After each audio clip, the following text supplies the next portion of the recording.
Olá, bom dia. A Operação Luz na Infância, realizada na semana passada contra a pedofilia, foi a maior já realizada no mundo até agora. 108 pessoas foram presas no Brasil inteiro. E quem está aqui comigo para falar sobre a repercussão de todo esse trabalho é o delegado do Departamento de Combate a Crimes Tecnológicos, Odilardo Muniz, que vai contar para a gente detalhes de toda essa operação e como foi possível identificar todas essas pessoas. Bom dia, delegado. Bom dia. Seja muito bem-vindo ao nosso programa. Obrigado. Vocês estão assim de parabéns, eu imagino, né? Depois de um trabalho com essa repercussão toda que foi realizado com prisão de 3 pessoas aqui, se eu não me engano, né? Me fala um pouquinho assim, do começo da operação. Certo. Há 6 meses atrás, os Estados Unidos viram um grande fluxo de pedofilia nas redes. Como assim? Os dispositivos que eles utilizavam para pegar esses arquivos são dispositivos que fazem semeamento de arquivos. Como assim? Vamos dar o exemplo que eles utilizavam. É Muli. Muli é um software onde você tem uma música, eu baixo essa música, eu boto o nome da música lá, Anitta, por exemplo. Eu baixo a sua música. Fica agora 2 arquivos na rede, o seu e o meu para download. Então nós duplicamos o arquivo. Isso. Uma outra pessoa vai baixar o arquivo. Ela agora vai baixar parte do meu arquivo e parte do seu arquivo. Vai ficar mais rápido. Ela vai baixar esse arquivo numa velocidade mais rápida, porque ela tem 2 fontes agora para baixar. Ficam 3 arquivos agora na rede. E aí vai multiplicando. Sim. Cada um que vai baixando vai como se criasse um arquivo. Vai multiplicando e cada um vai ter uma quantidade grande de arquivos. O que os Estados Unidos notaram? Essa grande quantidade de arquivos na rede brasileira, porque os servidores ficam nos Estados Unidos. Olha, eles avisaram, chegaram para a Embaixada Americana e informaram. Informem no Brasil que há uma grande quantidade de fluxo de dados de pedofilia na rede brasileira transmitindo. Então, vamos dizer, nós brasileiros estávamos baixando muito e estávamos transmitindo muito. Porque nós baixamos, nós transmitimos. Isso, então, essa grande quantidade de transmissão de dados de pedofilia estava já assustando os Estados Unidos. Olha, vocês estão mandando muito. Estão fazendo demais. Informaram isso para a Embaixada Americana veio no Brasil, informou ao Ministério da Justiça. O Ministério da Justiça pegou esses dados e encaminhou para a Secretaria Nacional de Segurança Pública. A Secretaria Nacional de Segurança Pública fez a disseminação de todos esses dados para cada estado. Foram uns 25 estados brasileiros nessa operação, todos participaram. Maranhão recebeu um pacote de dados, que esses dados nós vamos quebrar para saber justamente onde é que está sendo transmitido. No Maranhão tivemos 4 alvos com grande quantidade de dados sendo transmitidos. Pedimos busca e apreensão ao judiciário, foi concedido. Fizemos as buscas e durante as buscas encontramos os arquivos. Os arquivos de crianças em posições sexuais, fazendo sexo. E 2 desses alvos estavam transmitindo. Nós abrimos o software, estava lá as transmissões desses arquivos. Então, eles cometeram 2 crimes. O crime de armazenar pornografia e o crime de transmitir. Entendi. Então, todos os estados brasileiros participaram dessa operação, mas isso significa que em todos eles havia algum participando dessa rede? Vamos lá. Eles podem participar, um conversar com o outro via chat, isso é possível, como também não podem nem se conhecer e simplesmente baixam esse software. Esse software é aberto, qualquer pessoa pode baixar.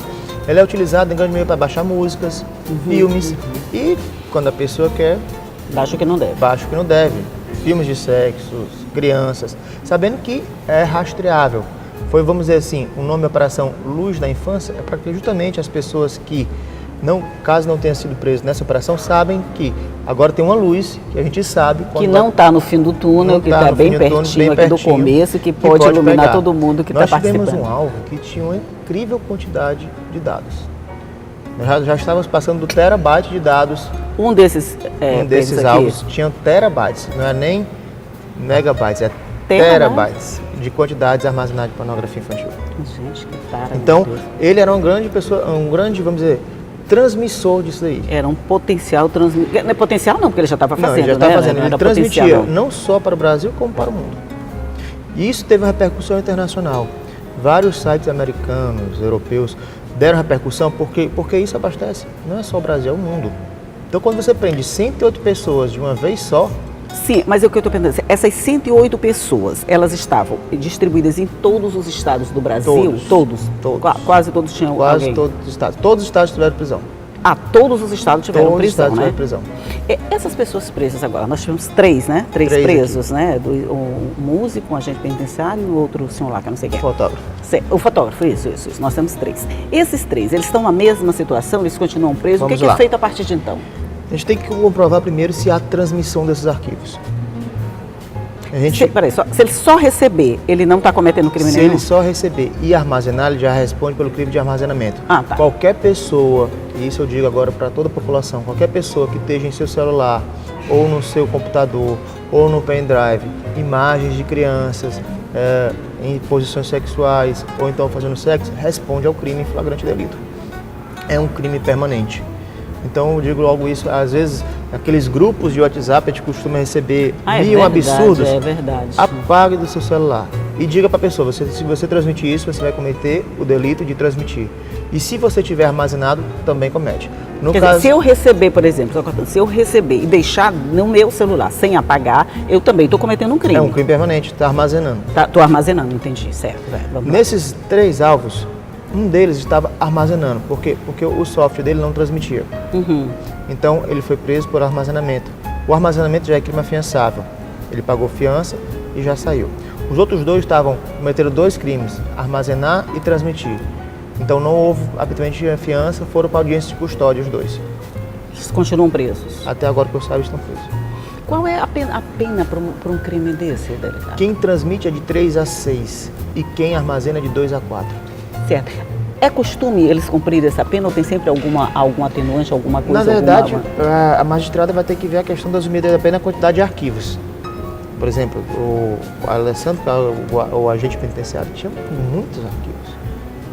De mais das... Esse já estava de um tera, esse? Esse estava, e você ficava enojado pela quantidade de dados. Eram muitas crianças de 10, 5, 4, então é de se enojar. Criança mesmo, né? 4 anos, 3 anos. Criança. Entendeu? E aí vai justamente a dosimetria da pena do magistrado, pela quantidade de arquivos, pela quantidade de dano que ele pode estar causando. Entendi, certo. Então eu vou fazer um rápido intervalinho, daqui a pouco a gente volta para continuar falando sobre esse assunto. É um minutinho só e a gente volta já já.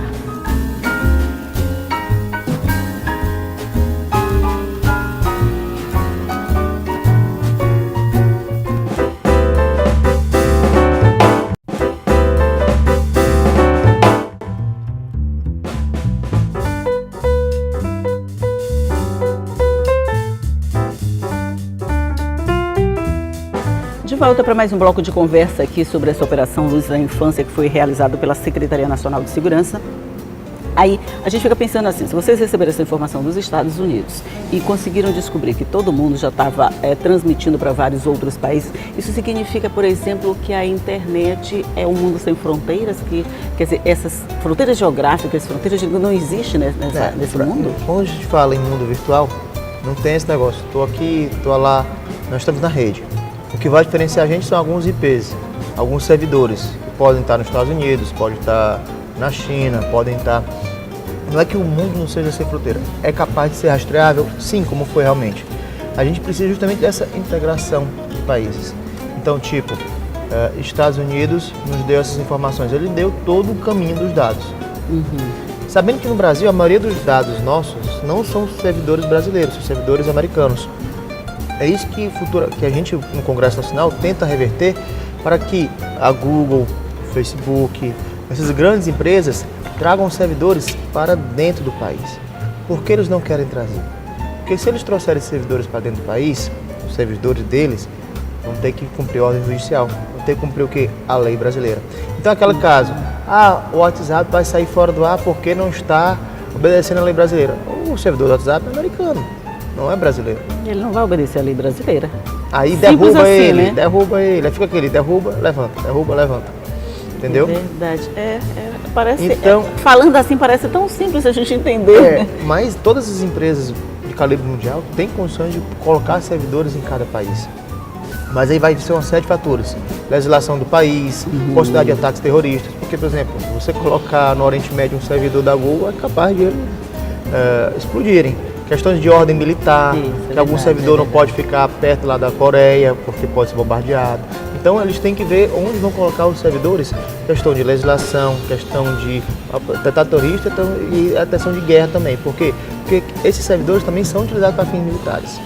Quer dizer, tudo tem um lado contra e um a favor, né? Tudo tem dois lados nessa história, né? Como toda história tem os dois lados, né? Quer dizer, a possibilidade de vir facilitaria muita coisa, mas a possibilidade de vir também pode atrapalhar muitos negócios. Deles, pode lá com o lucro deles, né? Com toda certeza, sim.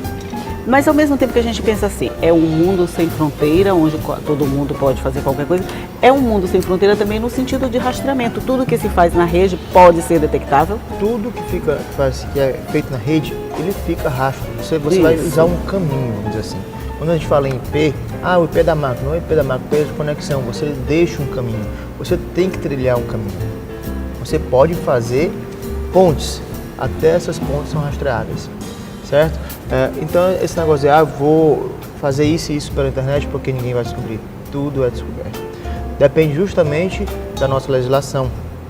Temos um pequeno problema chamado Lei Carolina Dickmann, que foi bom e ruim. Lei rápido. A Lei Carolina Dickmann, sim. Bom e ruim. O ruim da Carolina Dickmann, ela colocou o dispositivo, invasão de dispositivo informático, como crime de menor potencial ofensivo. Então, juizado especial. Dificulta algumas vezes em representações judiciais.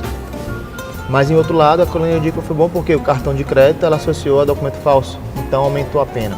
Então, você clonar cartão de crédito, você fica preso em flagrante. Uma pena razoável. Tem coisas boas e ruins. Por quê? Porque até isso, quando nossos legisladores forem fazer as leis, tem que ficar atento da praticidade da lei colocada. Não é só, agora é crime, certo? Mas como é que eu vou representar se é um juizado especial? Se no juizado especial, eu não posso utilizar vamos dizer assim, meios periciais mais elaborados. Porque o juizado especial é justamente para facilitar. Então eu não posso jogar um laudo lá, eu não posso fazer as representações de laudos, se é para ser mais rápido. Sabendo que uma investigação desse calibre de pedofilia, foram 6 meses. Pois é, se eu queria perguntar, esse tempo que vocês levam, vamos dizer, preparando essa ação? Esses 6 meses, os 4 primeiros meses foram Estados Unidos, Embaixada Americana, Secretaria Nacional de Segurança Pública, justamente lá no Ministério da Justiça, coletando todos esses dados, esses 4 primeiros meses. Os outros 2 meses foram nós, com esses dados na mão, quebrando e descobrindo aonde... Aí cada secretaria, cada estado ficou responsável por sua área, vamos dizer assim. Aqui no Maranhão, essa demanda foi mandada para a inteligência da Secretaria de Segurança Pública, que, vendo no seu aqui na Polícia Civil, vendo o lastro da Polícia Civil, quem poderia investigar de forma mais rápida, porque é o seguinte, vou mandar para vocês dados, números, IPs, data, hora. Quem é que vai fazer? Bota a Delegacia de Crimes Tecnológicos, porque nós já temos know-how para isso. Então já foi para especializado. A partir do momento que chega para a gente, aí a gente já sabe o que vai fazer com aqueles dados. Vamos quebrar os cadastros, vamos descobrir de quem são as conexões, e não é só descobrir as conexões, levantar todos os autos. Porque quando a gente pensa assim, crimes na internet, a gente pensa a coisa é tão solta, tão difusa, é um mundo tão grande, porque o mundo nesse caso é o mundo mesmo, né? A gente está falando de uma rede mundial. A gente pensa, é muito complicado, é difícil. Aí às vezes a gente aposta, isso não vai ser descoberto nunca. Não é nisso que se aposta, por exemplo, os pedófilos, por exemplo, na hora que baixam coisa lá dos Estados Unidos, eles dizem, não vamos encontrar nunca. Mas aí é lei do engano, como ele diz. Tem todo um caminho, para ele puxar esse arquivo, vamos lá, ele faz a pesquisa, ele não vai colocar menina bonitinha, etc. Ele vai botar children, porque o arquivo já sai com os nomes do arquivo que tinha lá, children sex, então já sai americano. Quando ele coloca sexo, criança, children sex, ele já bota um caminho, ele já abre um caminho. Entendi. Esse caminho... Já direciona para onde ele quer ir. Aí podem vir 3, 4 arquivos, como eu falei, como já foi semeado, ele não vai fazer o download de um arquivo só ao mesmo tempo. Ele vai puxar 2, 3 arquivos. Quem conhece o Emule, que for os arquivos que ele estava utilizando, fica com uma barrinha do lado, vários tracejados. Ele quebra o arquivo em vários pedaços. Quanto mais é disseminado esse arquivo, mais fontes ele vai ter para puxar. Ele pode puxar mais rápido. E como eu falei, começou, transmitiu para o outro, depois foi para o outro. Quando você vai ver, tem 10, 20, tem 1 milhão de... reprodução celular, ela vai se multiplicando. Ela vai se multiplicando em vamos dizer assim, progressão geométrica. Geométrica. É em E progressão aí, geométrica. os Estados Unidos deu alerta, olha, está tendo muito consumo de dados com pedofilia no Brasil. E a gente pode dizer que as autoridades, por exemplo, assim, a delegacia de crimes Tecnológicos. todos esses órgãos, de alguma forma, eles já estão mesmo preparados para enfrentar esse pessoal que tá sempre correndo na frente com conhecimento maior, tentando disfarçar, tentando enganar. Só que essa resposta vai me dar no próximo bloco. Eu vou fazer um rápido intervalo, a gente volta já já. Só um minuto.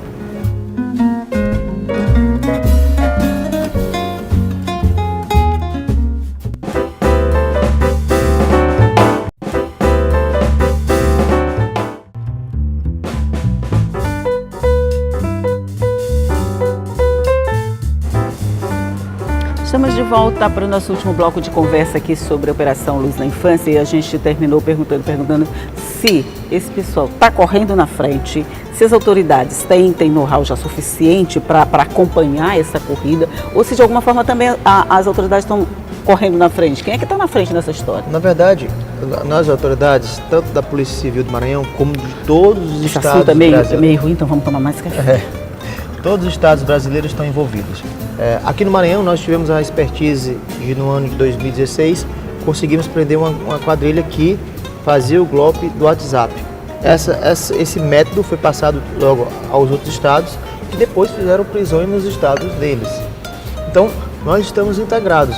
Nós somos Polícia Civil do Maranhão, mas eu tenho contato com a delegada da Polícia Civil de Crimes Tecnológicos do Pará, eu tenho contato com o pessoal do Ceará, eu tenho contato com o pessoal de Brasília. Quer dizer, forma uma rede maior para dar um suporte maior para todo mundo. Todo mundo se sente mais... O delegado responsável pela Secretaria Nacional de Segurança Pública, lá o doutor Barreto, é um delegado, é um cearense, que é delegado do Piauí, que já conhece, já fizemos cursos 3, 4, 5 vezes. Então a gente já se conhece. Então eu posso dizer, Barreto, me ajuda nisso. Aí ele ajuda. Sim.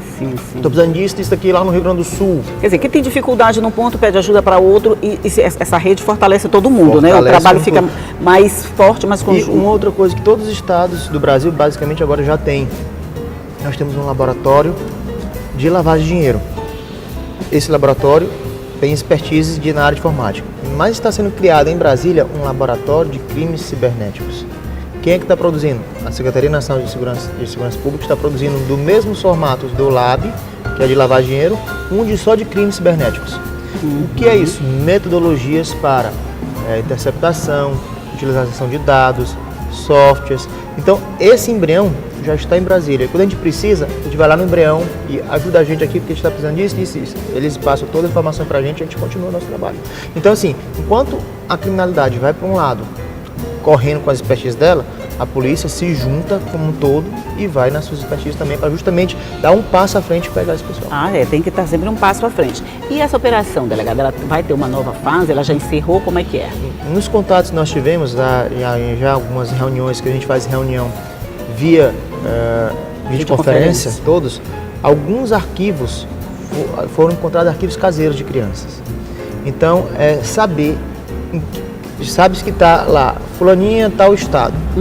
Então a gente sabe que tem alguns estados que têm arquivos caseiros produzidos. Quer dizer, arquivo próprio que já pode transmitir. Próprio. Não era coisa americana, já era coisa própria. Então isso daí nós vamos pegar, nós vamos ser encaminhado a cada estado esses arquivos para fazer o levantamento, saber onde foi produzido. Entendeu? E tentar localizar as crianças.